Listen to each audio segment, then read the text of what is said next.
Est-ce que ChatGPT est la solution idéale pour vous perfectionner en français?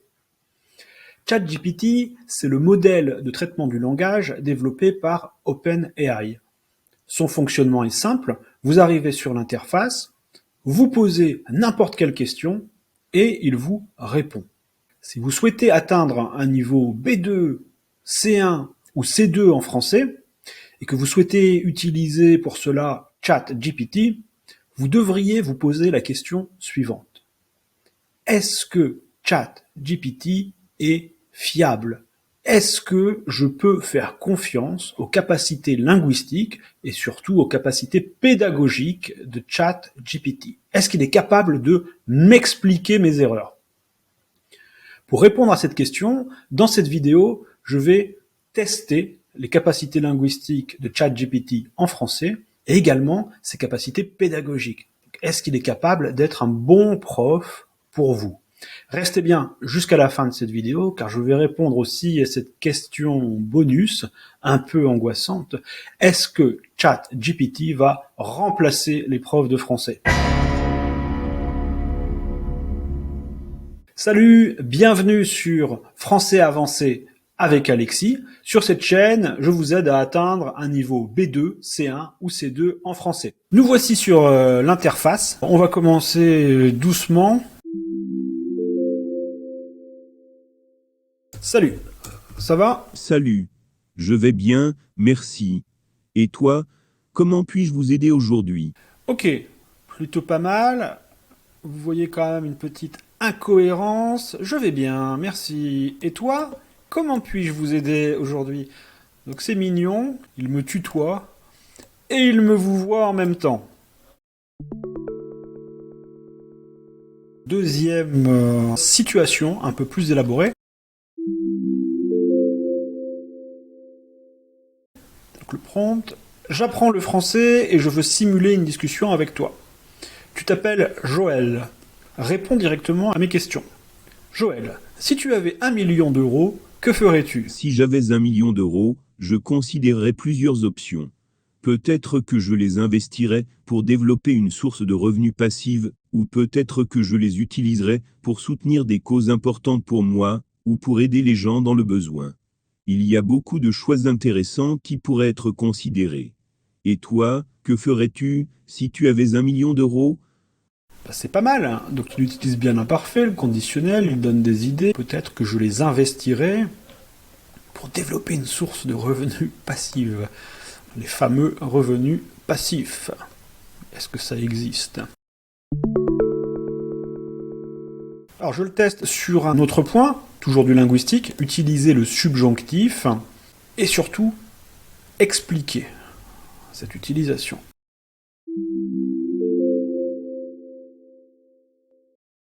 Rédige 3 phrases avec un verbe au subjonctif, illustrant chacune une utilisation différente du subjonctif.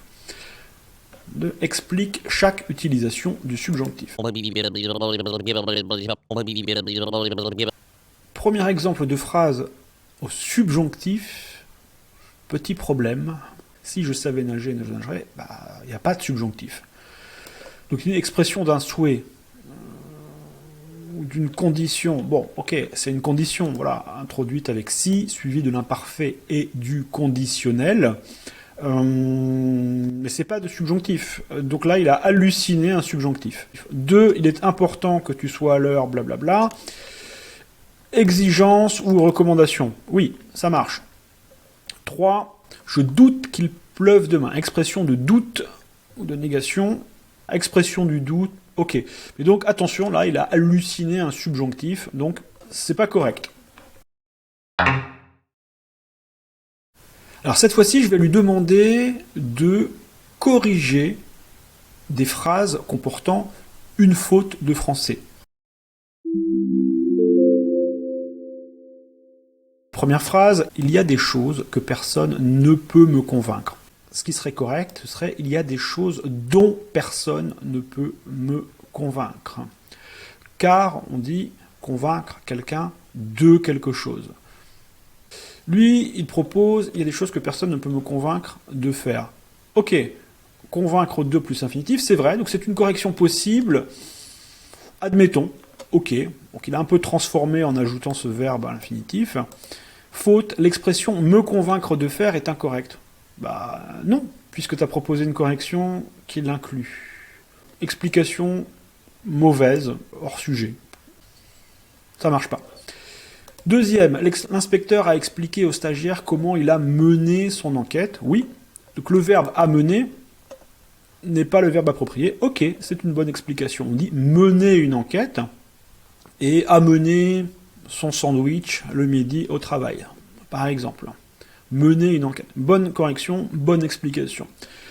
J'ai peur que l'intelligence artificielle prenne le contrôle, donc il remplace et il utilise un subjonctif qui est demandé par ici ce verbe, cette expression, j'ai peur que, expression d'un sentiment, donc subjonctif, ok. Le subjonctif est souvent difficile. Oui, bon, ok, un peu de blabla. Avoir un niveau avancé en français, ça peut aussi vouloir dire, eh bien, comprendre des jeunes qui utilisent un argot spécifique, par exemple. Alors on va le tester, on va voir s'il peut vous expliquer des expressions argotiques utilisées par des jeunes actuellement en France.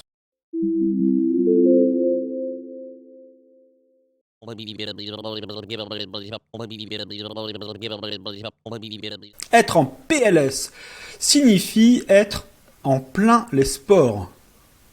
Waouh! C'est n'importe quoi. C'est une expression utilisée pour dire qu'une personne est très occupée ou débordée. Non, c'est pas du tout ça. Être en PLS, en fait, c'est une abréviation qui signifie être en position latérale de sécurité à l'origine. Quand quelqu'un a un accident, les secouristes arrivent et ils vont mettre la personne, donc ils vont coucher la personne et la mettre en position latérale de sécurité. Donc pour prendre soin de la personne, on la met dans cette position. Et c'est l'abréviation, PLS. Et ça signifie être dans une situation où vous ne pouvez plus rien faire, où vous êtes complètement impuissant. Par exemple, voilà, la dernière finale de la Coupe du Monde de football, à la fin, l'équipe française s'est retrouvée en PLS. Ils ne pouvaient plus rien faire, les pauvres. Mauvaise explication, n'importe quoi. Ghoster signifie fantômer.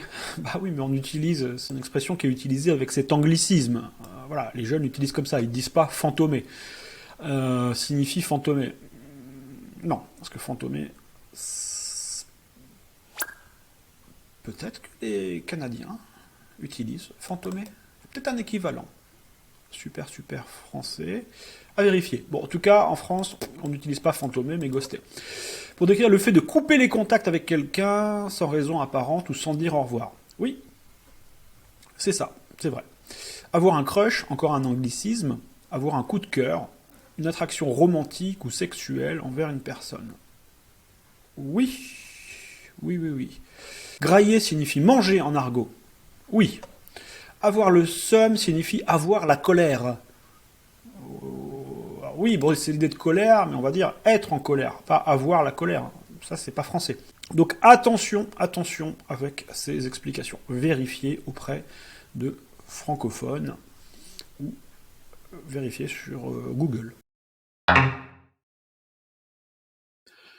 En conclusion, est-ce que ChatGPT peut vous aider à atteindre un niveau B2, C1 ou C2 en français?